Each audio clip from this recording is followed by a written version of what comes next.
नमस्कार दोस्तों, ये एक्सल 100 BS6 की गाड़ी है और इसके इंजन से बहुत ही ज़्यादा साउंड आ रहा था।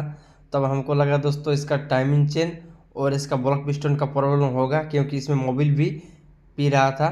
तब दोस्तों मैंने इसका हेड ब्लॉक निकाले तो देखिए कि इसका कैरिंग देख सकते हैं कितना हिल रहा है। तो इसका मतलब दोस्तों इसका कैरिंग भी साउंड कर रहा था, इसीलिए इसका दोस्तों कैरिंग का बेरिंग और इसका रॉड चेंज करने वाले हैं। और दोस्तों इसका टाइमिंग चेंज करेंगे और इसका क्लास शूज तो दोस्तों सही है, इसमें कोई भी दिक्कत नहीं है। इसका क्लास शूज दोस्तों लगता है हाल फिलहाल लगाया गया होगा। तो इसका दोस्तों क्लास शू और कोटरा देख सकते हैं, ये कोटरा ऐसा ही रहता है दोस्तों BS6 में। ये आपको लगेगा कि इसमें गड्ढा हो गया है, तो इसमें गड्ढा नहीं है। तो ये सब लगा देंगे।